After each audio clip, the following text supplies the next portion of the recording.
What's up, everybody? Welcome back to Jojo's Part 4. Welcome back to Jojo's Virgin, Part 4, the first half of Part 4, of course, because we haven't covered anything else yet.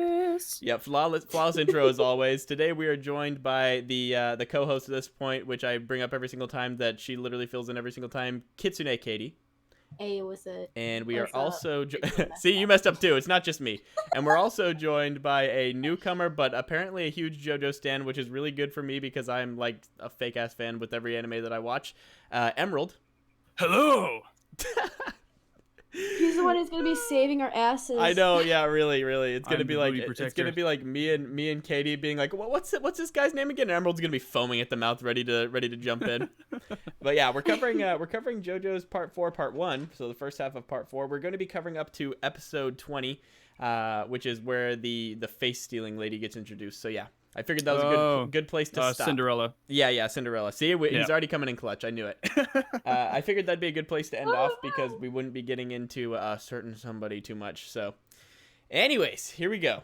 So basically my overall thoughts of the first half of Part 4 were that I was immediately drawn in by Diet's sentence that I've mentioned 7,000 times throughout this podcast, that he said that it was going to be a slice of life. By the way, I can hear my Christmas lights slowly falling down behind me, so get ready for an explosion. But Diet said at the very beginning that Part 4 was going to be a slice of life, more of like a slice of life mystery type thing. And ever since he said that, I've been dying to get to this part. And I have to say, my overall thoughts before we get too in-depth with anything is that I was actually really happy with Part 4, especially after getting off of Part 3, which honestly was ruined to me because of the whole, like, you know, monster of the week, villain of the week type thing. Right. It kind of annoyed me. Like, it got to the point where I was like, man, I'm just not really, like, liking Part 3. And it was kind of, like, even the Dio fight didn't bring it back for me. I was still like, nah, I still have negative opinions about Part 3. So whenever I got to Part 4, which I skipped ahead to get to like a piece of shit, I was very excited. And I was thrilled, and it has been living up ever since then. I'm slightly farther than where we're talking about today, but yeah, it's been great so far. To get into like more detailed shit, I want to first start out with talking about Jotaro and Josuke meeting. That's a good meetup. Yeah, good place to start, because I think that you learn so much in such a short amount of time with very minimal dialogue from this little interaction. You get to learn that Jotaro is slightly different than he was before, and it doesn't really get fleshed out 100% in this, obviously, but you can tell there's something different about him. He's got a different vibe, which I was really happy to see, because holy shit, I was tired of him in Part 3. I was like, bro, he did not say a single word in Part literally. 3. Like his part, he maybe talks 3 times throughout the entire thing. Like this man never fucking talks. So I was ecstatic to get into Part 4 and see that Jotaro also got an upgrade. Also, can I add, did anyone else get blown out of the water that he ended up being like a fucking scientist? No, like, I did not see that coming. Oh my gosh, when that happened, I was like, what? Yeah, he's not like an really? underground like brawl fighter. What's happening? I thought that was crazy, because like one of the things that I feel like JoJo's does really well, and this is a good embodiment of that, is that I feel like they always kind of take your expectations for what you think of a person or of a character or of an idea, and they flip it right on his head. So like Jotaro's thing was, we all thought he was just some fucking brute. Obviously we saw examples of him being intelligent, especially in like combat scenarios, but whenever it came down to it, I still thought of him as like a brawler, like delinquent kind of kid. And then all of a sudden we find out he's a scientist, and he's apparently really good. Yeah, he's big brain, wrinkly brain, marine biologist. Sai just said, yes, thank you, Sai. Marine biologist. Super moist brain. Very salty, moist brain. But yeah, so like I thought that was a really cool point, and I'm happy that you said that. But the thing that I really took away from that little intro to them meeting each other was that it was so cool to see. I love this about Araki.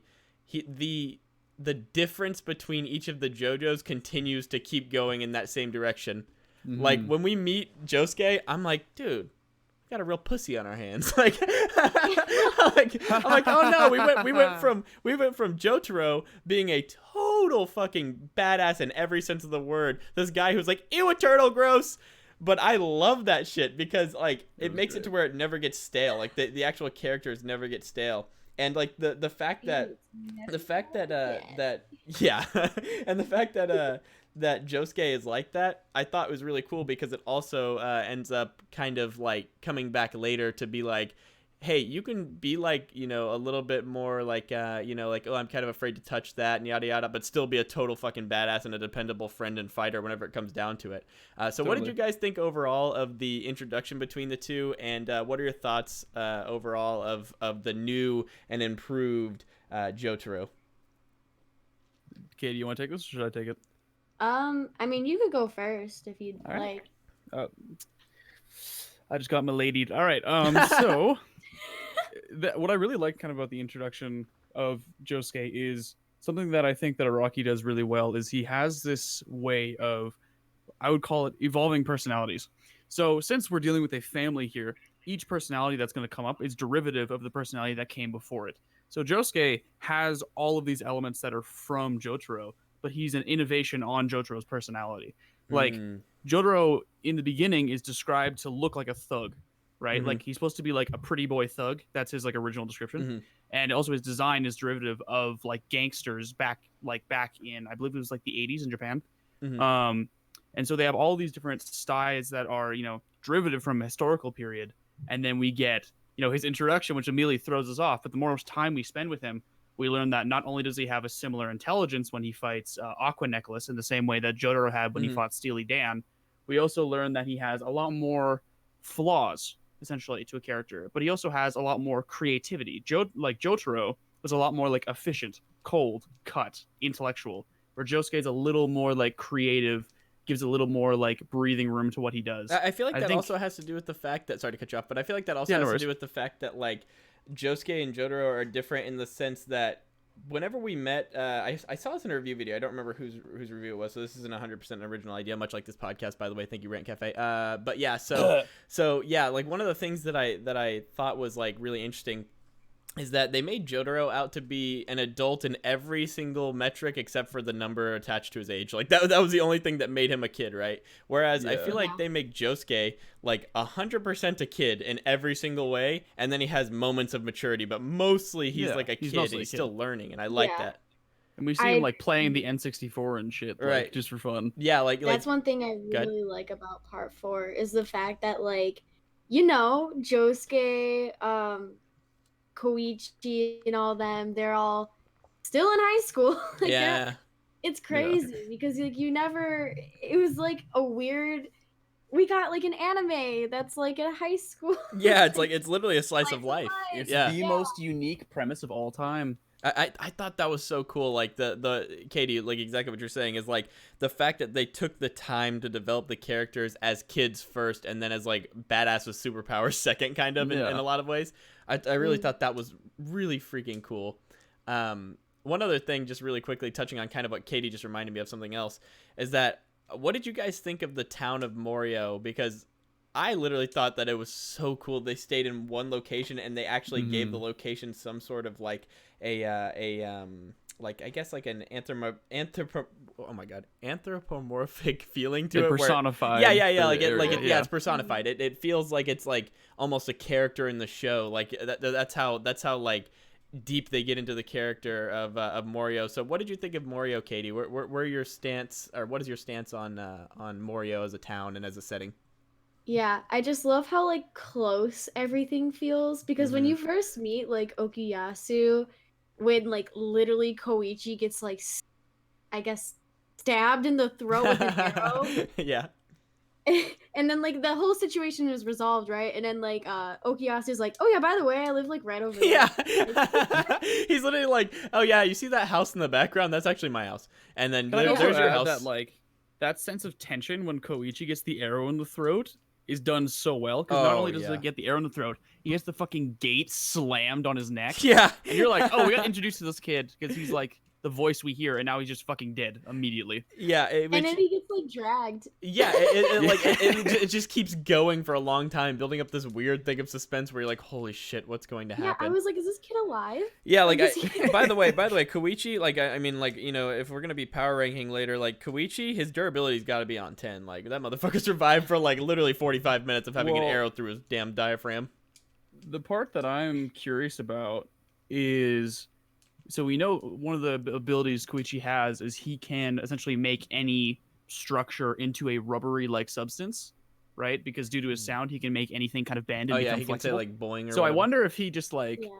if he can do that to himself, and then punches will just like roll off him I wonder. like Jello. I really wouldn't know, but that's a really cool concept. I hope that something like that happens. I don't know. I guess you Yeah. wouldn't have said it like that if it did, though.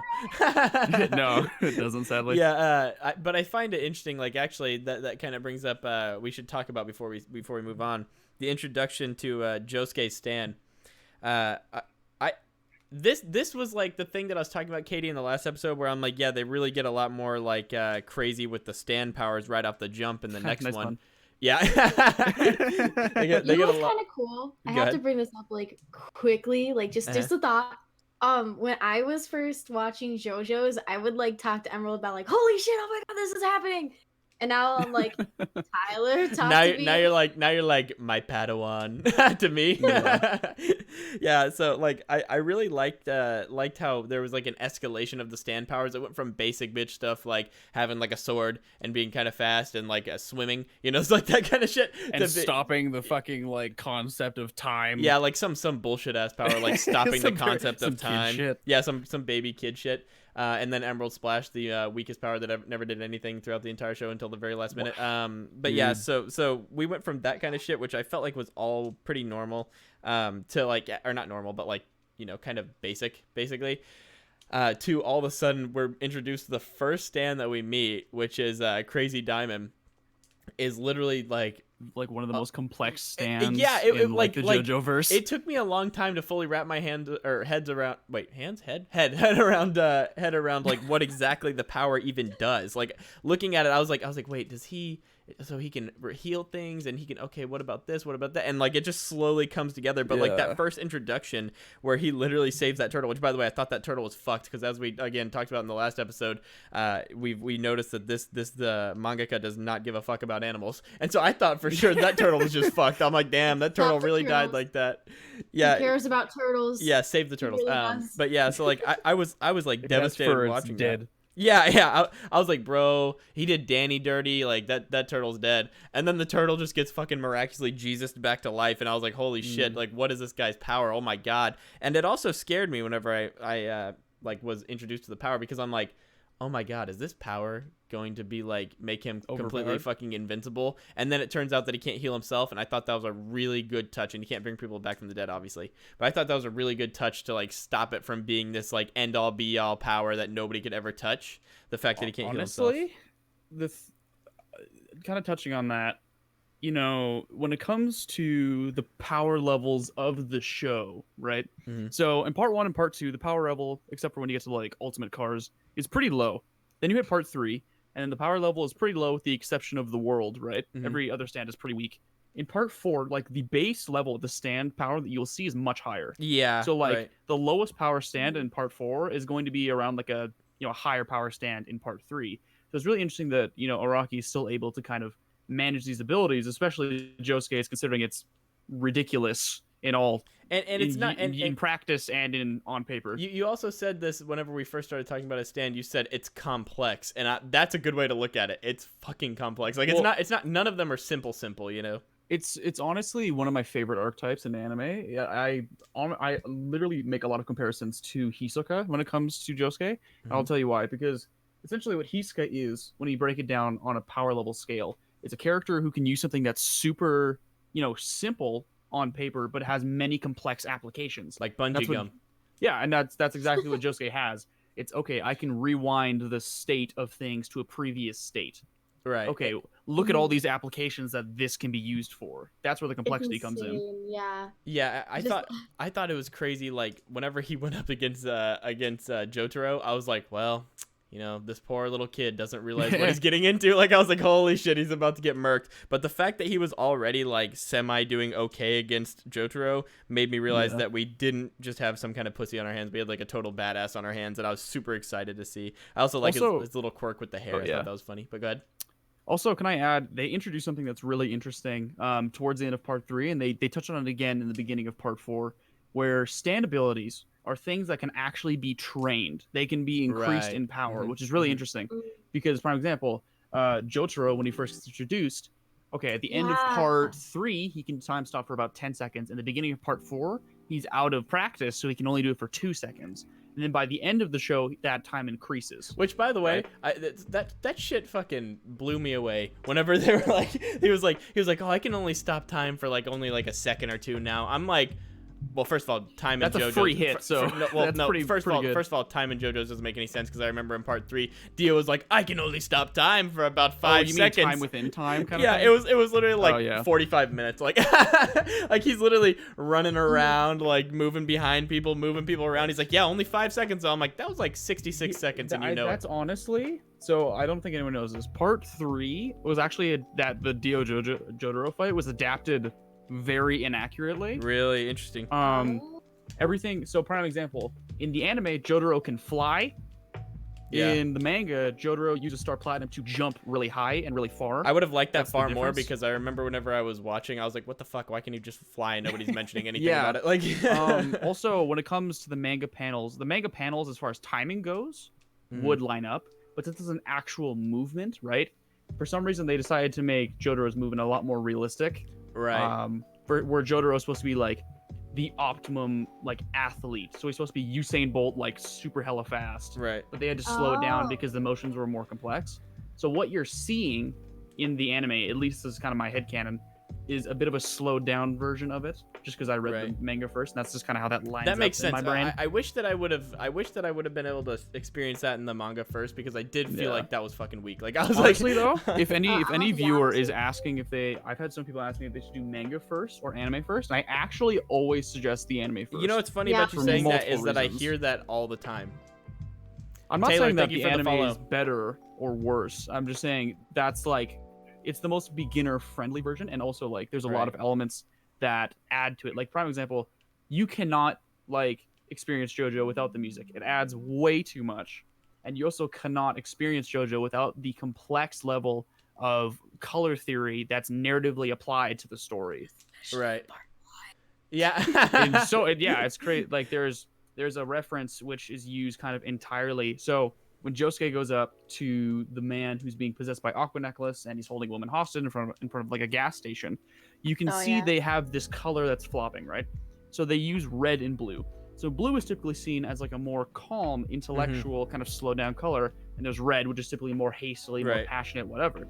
And whenever a character would get aggressive or is the aggressor of the fight, they would change red, the other character would change blue, and then they would also throw in other colors like green and yellow, symbolizing like fear and greed and all these other elements on top of characters, because JoJo decides to tell story with monologue, body language, and color, which is really interesting because not many stories do that. See, that kind of thing, like that kind of attention to detail, is something that I really like about the anime in particular, because I haven't read the manga, but like in the same vein, I love the aspect of the color schemes in part 4, like the sky being yellow a lot of the times. It gives Morio this like weird mystic feel, like there's something going on in the background. We can't quite put our finger on what it is, but there's something amiss in this town. And it's like it's really great stylistically, considering that the rest of the series is not like this. Yeah, and I love completely. it. It's literally so beautiful to me. Like every time that I see the yellow sky, or I see like whatever something else that's in the same vein, or like maybe you see water and you're like, water's not really that color. I fucking love that. It's so cool. It adds so much to the mysticism of this part, and I think that it's really summed up well in this part specifically, because like you said, it's not really in all the other parts, but like other parts do things like what you're talking about, where they'll change the color of the people, and I think this one just takes that to another level and makes it part of the world instead of just being these specific moments where it happens. Favorite Productions just adds so much. It's ridiculous. Yeah, honestly, it was to their crazy. anime. In this part, like we learn about Ray-Emi, right? Like in the first. Raimi? Yeah, did I say it wrong? You said Ray-Emi. Who's Raimi? It's okay. Am I stupid? It's Raimi. Yeah. Who is it? I don't know. She's the ghost with the pink hair. Oh, yes. That's Okay, towards the end. I just I was like, I don't know if I want to say it if he doesn't know who she is. Yeah, okay. Let's start going in order really quickly, because I wrote down like some major points, because Briggs brought up that we weren't doing that in the last one, and it was a good point. I can't lie. But so we'll go straight to the water guy, who I can't remember his name. You said Water Necklace, I think. Aqua Necklace. Yeah, whatever. Yeah. Name. But anyways, but yeah, so like honestly, I had completely forgotten about fucking his grandfather. Like, Oh, you like, mean Mr. literally- Higashikata? Yes, like that happened so early on, and it was like, and it felt significant whenever it happened. But like where I'm at now, I'm like, I think I'm on like episode 30 or something. And so for me right now, that's just so far in the past. Dude. I don't remember anything about that motherfucker. You know that's actually intentional. If you notice when both Josuke's grandfather dies and when Okuyasu's brother dies, both characters repress their pain a lot. Yeah, they to the never point really of where they bring try to up make the you forget fact. it. Yeah, exactly. Because my reasoning for that is because they're so childish and immature that they have nothing to do but put it out of their mind. Right, and they repress it. in their minds they're like, oh well, you're like you're not a man unless you're doing this Yeah. or that, or like acting this way or that way, which I really thought was interesting, and like I hadn't thought about it in exactly that same light until you just said that, but that makes total sense because it It's it really lines up with their like- characters. They do. They have a very immature intellect, which is very interesting considering like there are some anime, Neverland, where these kids are like 5, but they have like the brains of like 40-year-olds. Yeah, they're You know what smart I as mean? fuck, but they're 5 years old. Yeah. But Come Josuke, on, like, he has like an Neverland, accurate. dude, that shit's so good. I'm not saying it's a bad show. I'm just saying like, I'm saying that it's nice that like Josuke is accurately. Yeah, Yeah, the cool that's thing about fair. Yeah, the cool thing it's about a nice go ahead. change of pace. Oh, nice change of honestly. pace. Yeah. I Because mean, like even My Hero has the same problem where like Todoroki has the intellect of like yeah, a, little too full smart. male. Yeah, I like Katie saying it's a nice change of pace because in the like I was saying earlier in part 3, he's only 17 in the age category as far as the number, but nothing else. Like he literally acts like a grown ass man 24/7, like and the kind of grown ass man that nobody could ever hope to be. You know what I mean? Like the kind of grown ass man that it's like that one little meme where it's like you versus the guy she tells you not to worry about. That's him, bro. Like this That's fucking true. hulking monster who's stoic all the time and a total badass, not afraid to fight, that kind of shit. But we meet Josuke, who is kind of the antithesis of that, right? Like he's a kid in a lot of ways, and I like the aspects where he does childlike things, like whenever he's doing some sort of scheme, like a money scheme or something, and it's like, oh look, I know when I'm not supposed to be doing this, but and I'm 14, fuck it, I'm just gonna do it. Like that kind of stuff. I love all of that. But getting back into chronological order, the next thing was we meet Okuyasu, and also this is The Nijimura boys. the Nijimura boys. And by the way, his older brother activates my stand, which I've actually never said this word out loud. I just realized I've only ever read it in my head, so I'm sure I'm gonna say it wrong. But tryptophobia, which is the fear of small holes. Which, oh my god, whenever he gets fucking, oh my god, I'm getting goosebumps just saying this. Whenever he gets Bad like shot in company. the face, when he gets shot in the face and there's like all those little holes, that fucks me up so bad. I hate that shit. Like I literally was like quivering while I was watching that. I was like, oh, the small holes on his face and they're on his eye. Yeah. He I was looks like like, a wool sock. Oh god, it was horrible. Like that shit fucked me up so bad whenever I saw it. Like I'm getting passionate so right now because it fucked me up so bad.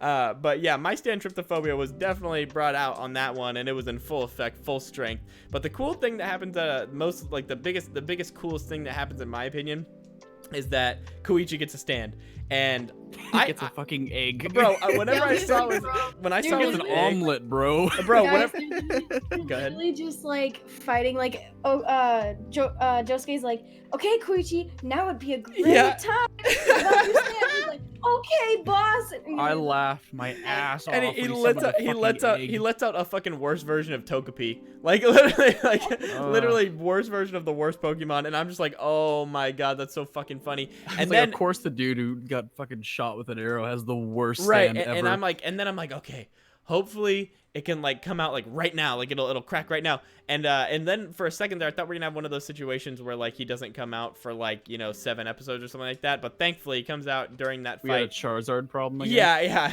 and we get introduced to what's his fucking name? Reverb. Echoes. Oh, Echoes, yeah. Oh, So we get Yeah. introduced to Echoes, which I thought was just such a cool idea. Like just his Yeah. stand overall is one of the more interesting ones in my opinion, at least in the early parts of part 4. So And- Tyler, you're up to Echoes Act 2, I believe. 3, No, but no, but we're only Act 3. Okay. we're only talking up to Act 2 though. But I've Gotcha. seen Act 3. wait, what? Yeah, because No, shouldn't we be up to Act 3? Because Oh yeah, No, Highway Star. He gets Act 3 wait. when he's in the hospital. He's like, "Let's kill the hole." No, That's when he he gets gets Act he gets Act 3 right as he's being attacked with Right. Yoshikage's. I don't What is think. it? Did we, Sheer heart did we attack. get to Yeah. we get to Yoshikage in the parts that I'm describing? I don't think. No, we wouldn't have. Yeah, Well, so I you don't think we said see that you're after. right up to the part where like he steals Cinderella's. Oh, hold on, wait, well, hold on. What part are you on? Well, okay, again? so basically, I'm farther along than what we're covering today. We're only covering Alright. up to episode 20 today, which is the first time that we meet the Cinderella one. Okay, Okay, I'm gotcha. so Yeah, glad I so- didn't finish what I was Yeah, saying. so we're not going too far into that kind of stuff.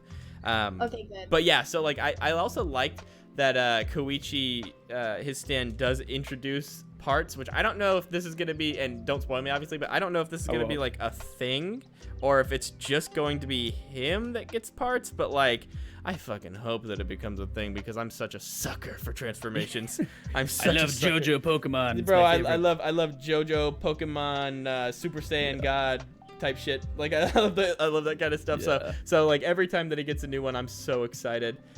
Yeah, the Highway Stars, Aftercare. Yeah, Siren. That's what I was thinking as well. Thank you, though, Siren. But yeah, so Yeah, that's it whenever is. he gets Echo, which is cool. Then we meet the puppet guy, pretty forgettable. I just actually don't even really feel like talking about it. So we'll just skip on. Marionette. Yeah, the marionette Woodstock. boy who we don't Frigger, really yeah. care for. But anyways, then we got He's a Rohan fodder. Yeah, exactly. Oh, that dude. Then we get Yukaku. Is it Yukaku? Yukako Yamagishi. Yeah, falling in Yep. love with Koichi, which I thought was equal parts funny and wait, you equal mean- parts badass. What? Hello? Never mind. Okay, you guys said the name, and I think I got it wrong. Never mind. You guys keep okay. going.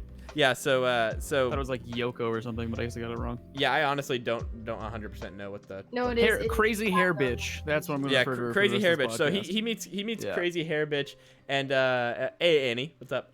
But yeah, they meet crazy hairy bitch and that shit cracks CHB. me up because like yeah, CHB. They meet CHB and that shit cracks me up because whenever she first was showing interest into Koichi, I remember I was texting Katie. And I was like, yeah, she's pretty cool. Like she's the waifu of this series, eh? And Katie was like, I don't know. Katie just responded with some like very generic phrasing back because I don't think she wanted to spoil anything. And then I go, and then I I know respond. about that one, Chief. Yeah, and then I respond Yeah. like literally an hour later. I'm like, oh, she's crazy as fuck. She's like, yeah. I go, Dude. okay.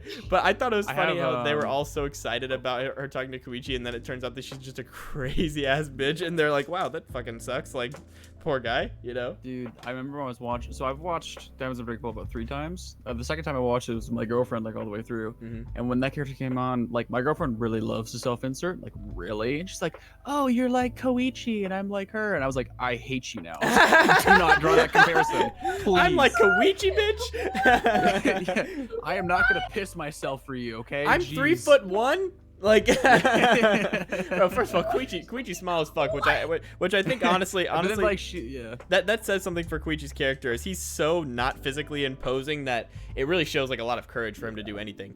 But yeah, so after to breathe. Yeah, to breathe even. I don't remember if we meet Lock Guy before or after that, but yeah, we have Lock Guy in there at some point. Again, It's before. Again, yeah, I thought so too. But again, another really forgettable character in my opinion. Like I don't really give a fuck. Oh, about. dude, that was fuck. I actually love Okay. that though, because I love that they use emotions as a weapon. Yeah, I like Even though it was played for gags. I liked I his didn't like the one. character I liked itself, his but I one liked the stand episode concept. where they're inside of the house and they're like, doing all that kind of shit. That was the only part that I liked with him, though. Other than that, I was like, I hope this motherfucker never comes on the screen Yo, again. okay, wait. Yeah, yeah. When Koichi like turns, like he like flips the switch When he gets from being, JoJo like, a hair coward to or like Super Saiyan. Oh, yeah, basically. yeah. I was like, yo, go.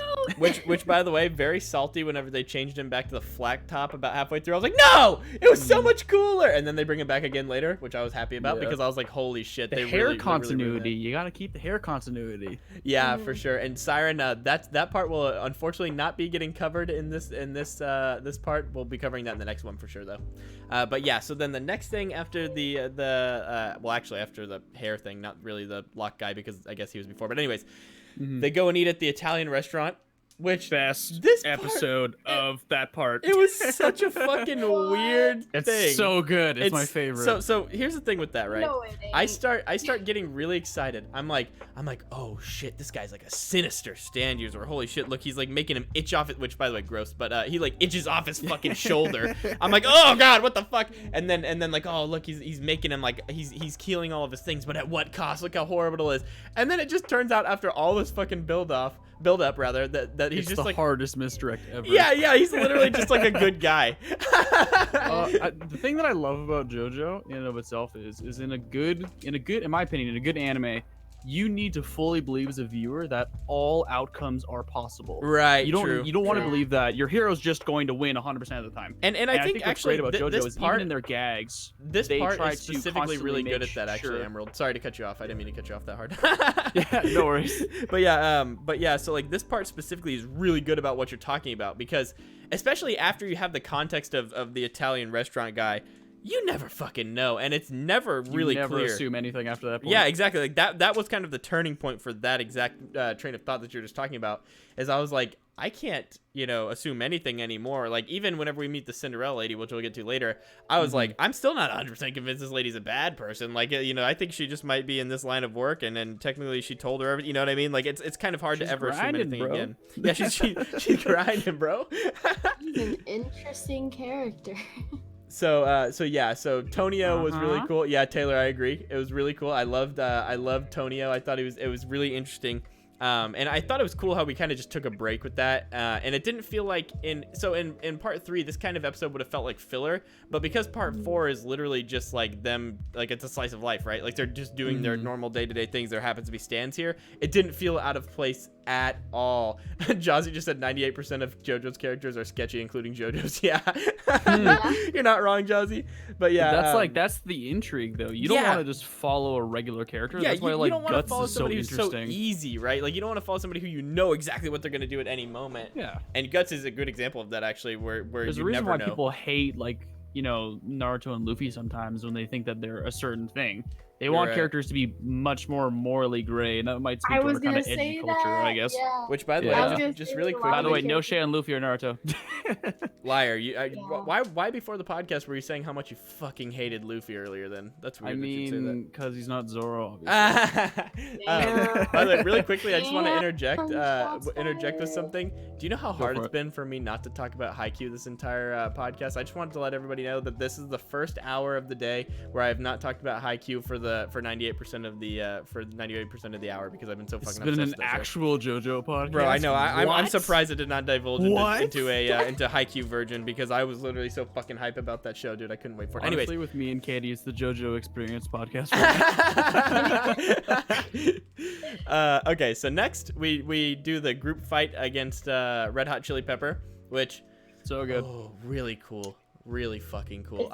It's pretty fire. Yeah, So that good. whole part. And honestly, you know what's funny, Katie, is that Katie and Justin had told me that about Kira, and I literally thought, because of how good this like whole little part was, I thought that was Kira. I was like, oh, well, this is gonna turn out to be Kira. Not even. Nowhere Not near, even nowhere near close. the same. Yeah, nowhere near exactly what He's like. so much better than Yeah, that. yeah, actually, yeah, but he was so good that I was like, holy shit, like this is such a good character, and he's kind of like never down when you think he is. Like this must be Kira. Obviously, I was wrong, but like I was just like, holy shit, that's really crazy. But yeah, that whole aspect, that whole entire fight scene where they're on the dock, and like all of the moments where he's in there at all, and the fact that he was brought up early and then kind of like gets slowly developed, I thought was cool. But mostly what I wanted to talk about in regards to him was the fact that Okuyasu is like the worst at using his fucking stand. This guy, Yes. bro, he literally has one of the most overpowered stands in the entire fucking part, Yeah. and the only way He that has he uses it, Kamui in his yeah, fist. literally has Kamui, bro. That's exactly what it is. Yeah. Actually, that's a really good way to look at it, Emerald. He literally has Kamui, and he's basically Kakashi in part 1, where he's like, yeah, I didn't want to use it. Let me make up some sort of excuse for it. Let me change to War Kakashi. Yeah, yeah, Spam because- without going to the hospital.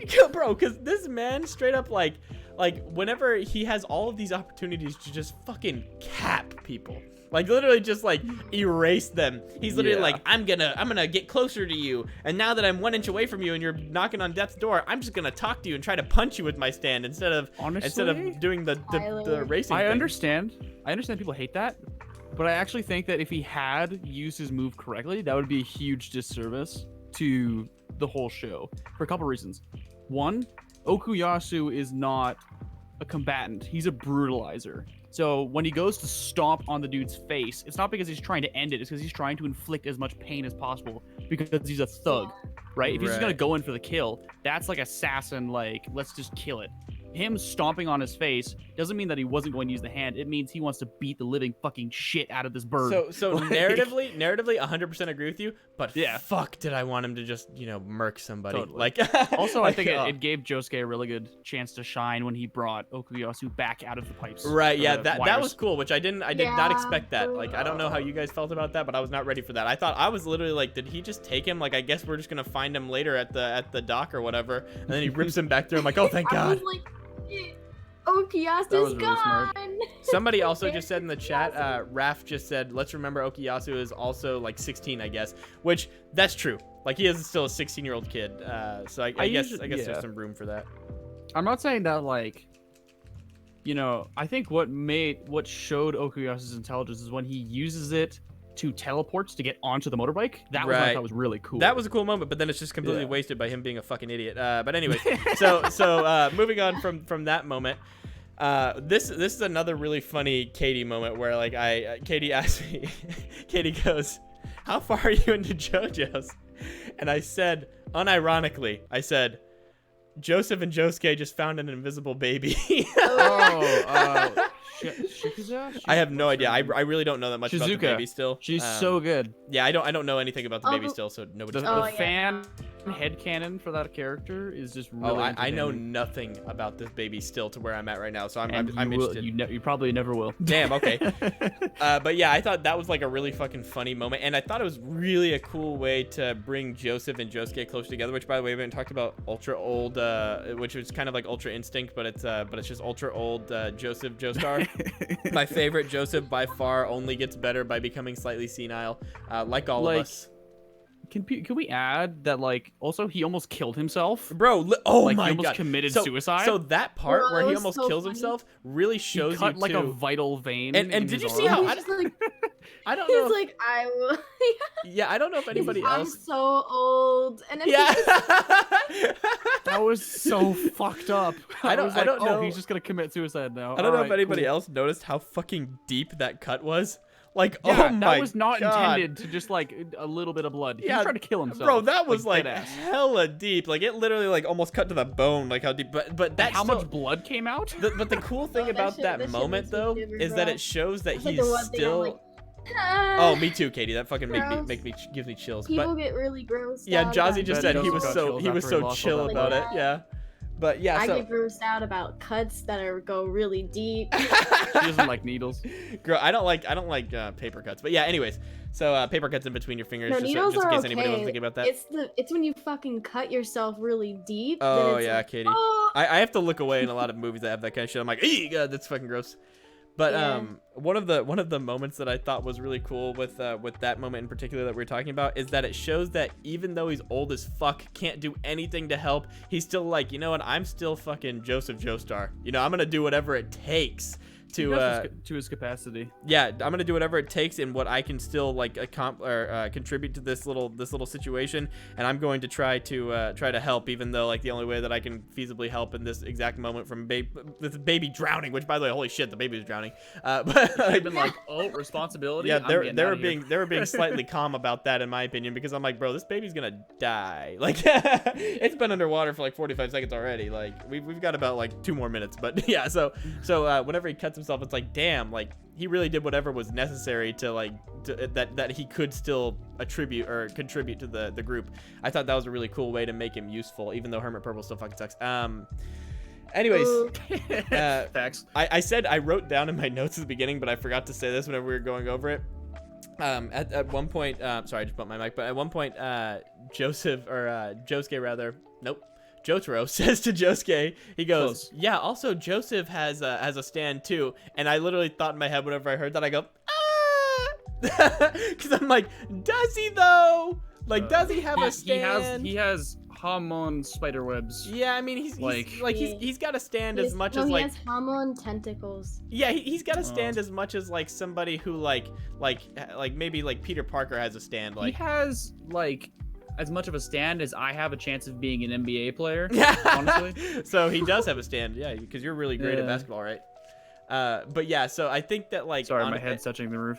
By the way, Raph just said Susie Q deserves so much better. Yeah. Oh, gee. Can I say Dude, something? she should have dead ass left his ass. Yeah, like, bro. She like cheated on him, didn't say anything about it. Like, dude. What were you I gonna say, mean, Katie?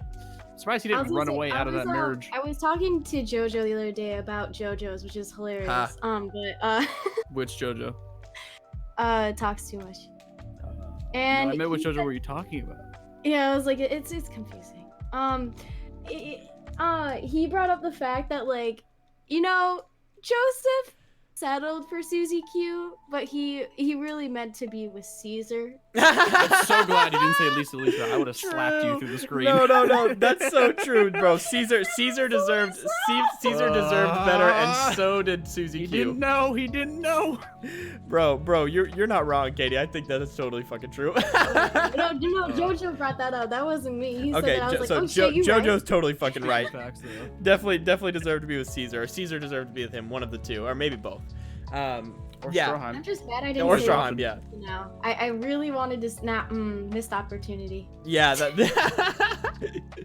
Didn't pop that bubble. So next we meet Rohan, and Rohan also introduces my stand. Rohan also introduces my stand tryptophobia, because holy fucking shit, whenever he was tearing the sheets and like doing the, oh god, I'm still getting goosebumps just thinking about it. Whenever he's literally tearing across their face, that fucked me up so horny on bad. main for Rohan eBay right now. Bro, Rohan is so good. honestly my top 1 or 2 characters in this part. Best I love Rohan. Character in the whole fucking okay, He's maybe so not, but cool. like top 5 in the whole franchise. Yeah, top 5, Ooh, 100%. interesting. Definitely in this part, he's either the number 1 or the number 2. And Number 2. I think that yeah, I think that's really like, I guess like the thing that makes you really think about that is the fact that he does so much fucked up shit, but then still turns out to be like really fucking good and like and really like a positive, a net positive to the society and in general, even after he does so Honestly? much fucked up shit. He's just honestly, I would disagree because his character trait is being self-serving. So the only time when he does things that we would consider as net positive, they align with like what would benefit him. Yeah, which is but really smart. But I feel like also though, like if it doesn't really matter, this is philosophical. It doesn't really matter why you're doing something as long as there's like a net positive, right? Like it's basically utilitarian totally. versus like I forgot the other one because I haven't been in fucking college in like 2 months, but yeah. So yeah, like I think that his character is so fucking interesting and complex, and I love the way that it's like you kind of never know. He's another one of those wild card characters you never know what's gonna happen. Like I love the moment whenever he looks at Josuke dead in the eye, and I think this is actually after the part where we're at, but still I'm gonna say it anyways because it's my fucking podcast. But he goes, let's cut to the chase. I don't fucking like you.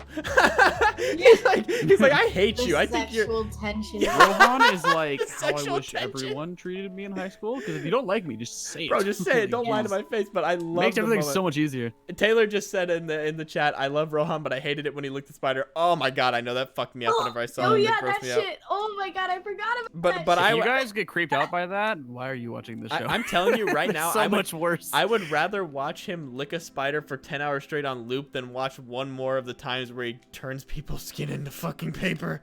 Oh, that That's great. I disgusts love me it. so much whenever I see it. That power has so many purposes and The- utilization. the It is worst- the most diverse power Oh, in anime.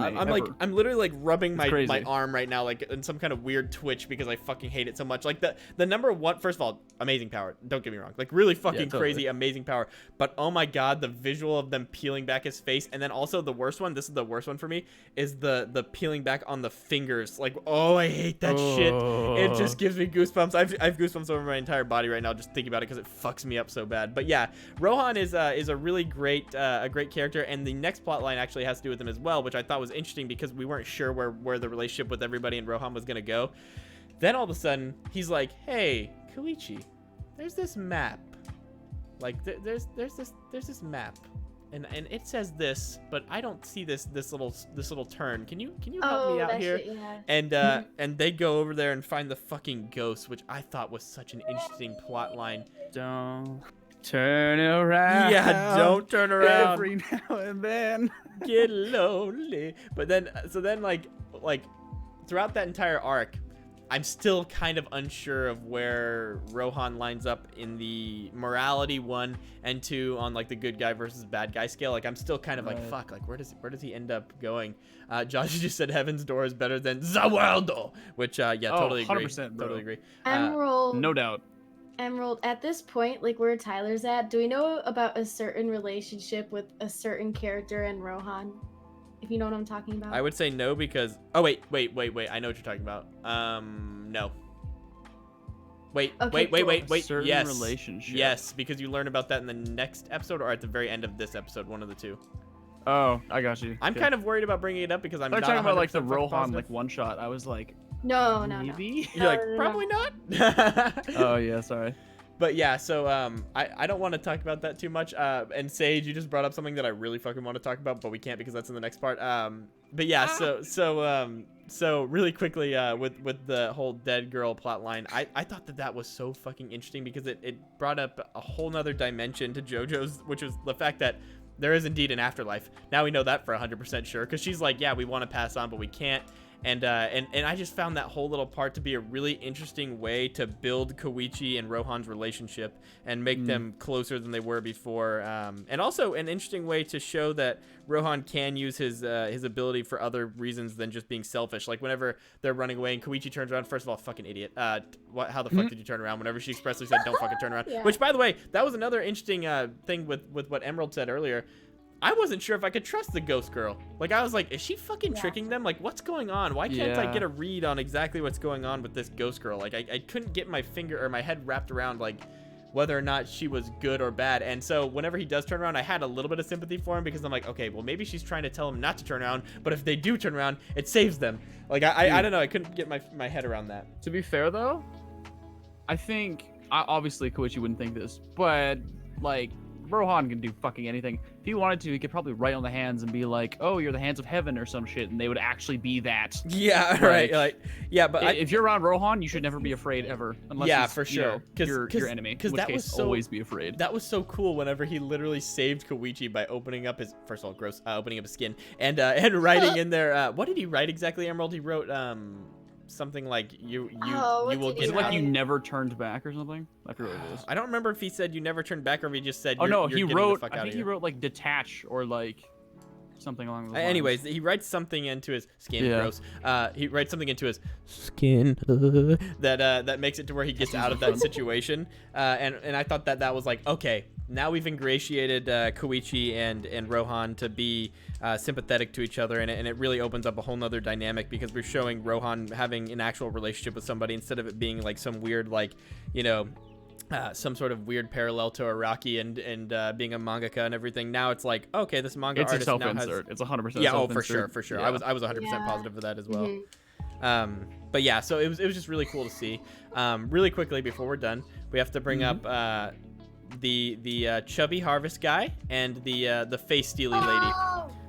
Harvest, yeah. So Harvest, Harvest, Damakichi? we can't Or go what too the far fuck his because name? all we do is get introduced to him. So keep that in mind.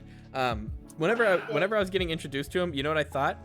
I fucking met people like this before, where you be really nice to them. Oh, he took away his sight. Yeah. That's what it was. He took away his sight, Jazzy. Thank you. Yeah, that's what he does.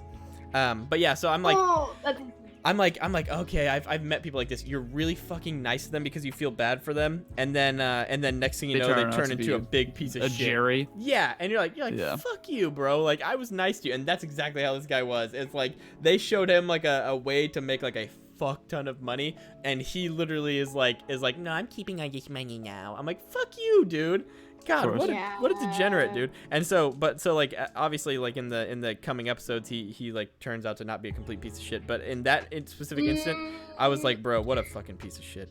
He kind of is. I kind of don't like him. He's the only character in Part 4 that I didn't like. Yeah, I wasn't in love with him. First of all, I fucking hate his character design. I can't stand his character design. He looks like a fucking was he a glaive, a mace? What is that? Bro, I don't know what like a mace. Yeah, I don't know what the Yeah. fuck is going on with his head.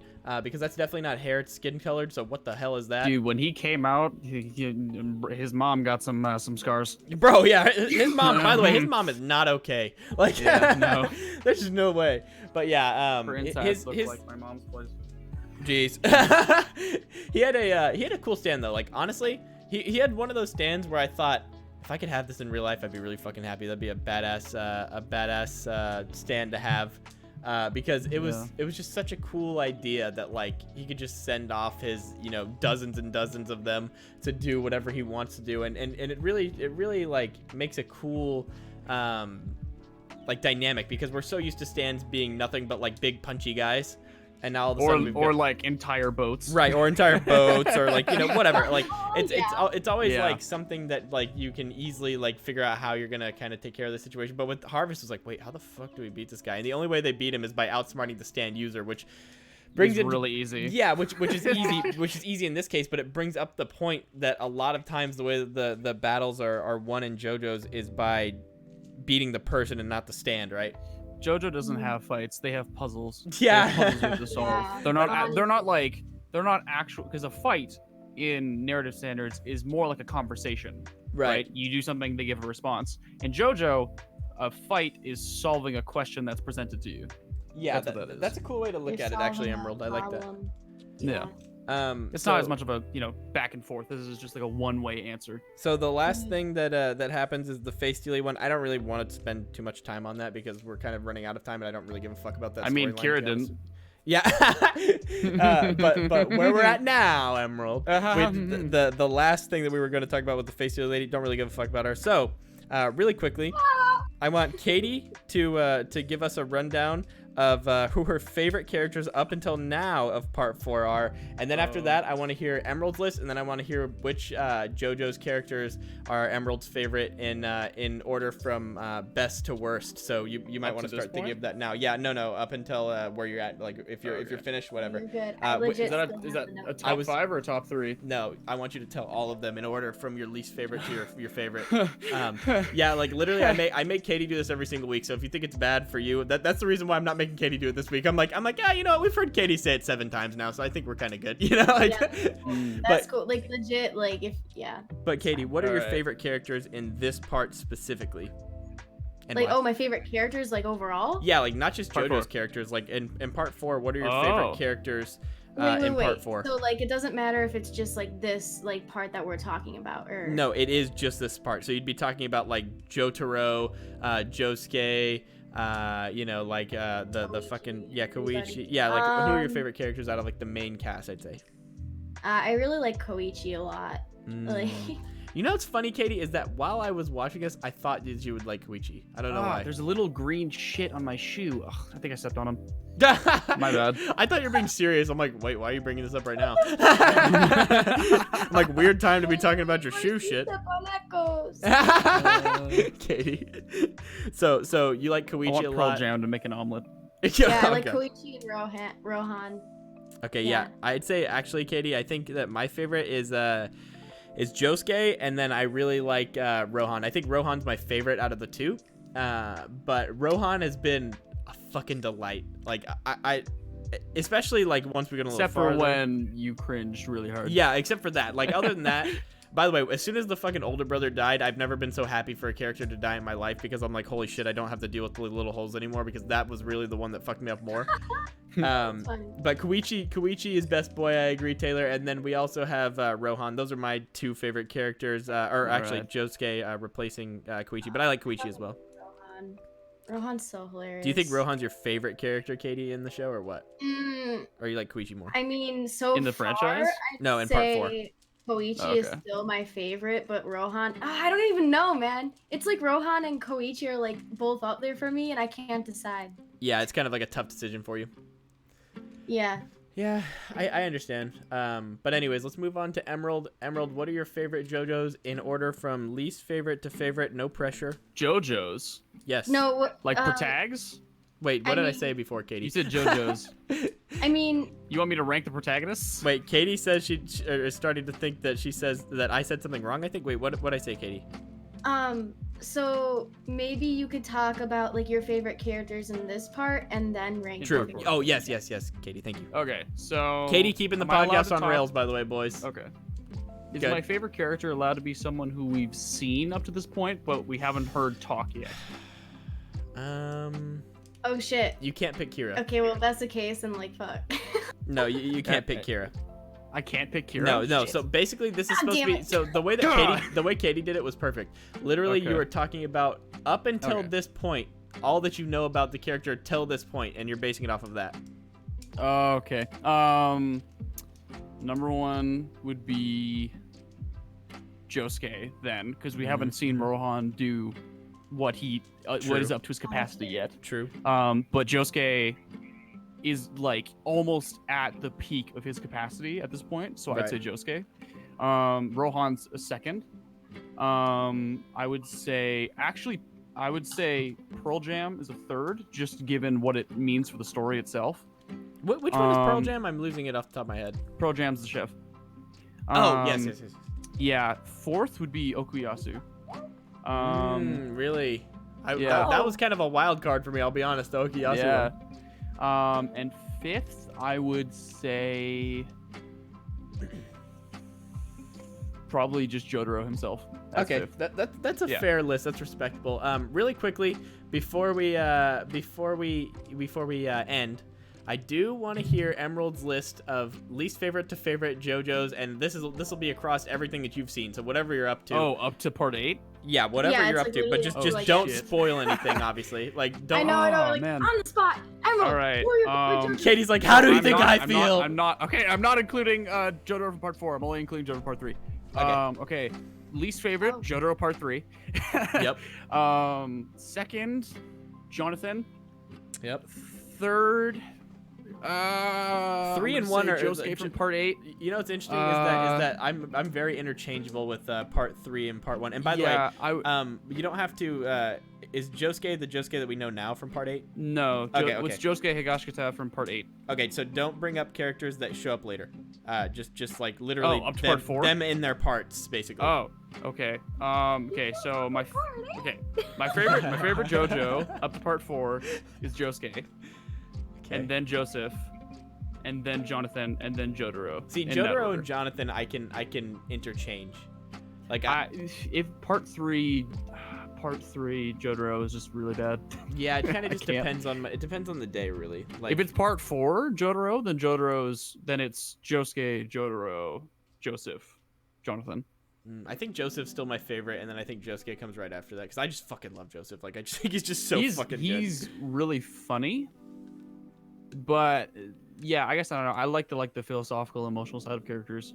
That's kind of what Yeah. I aim for a little bit more. I hate to say this, but I like Josuke a lot because, like, I swear to God, he's gay. Yeah, and like I honestly think Katie said this at one point. She said that would be like a really cool.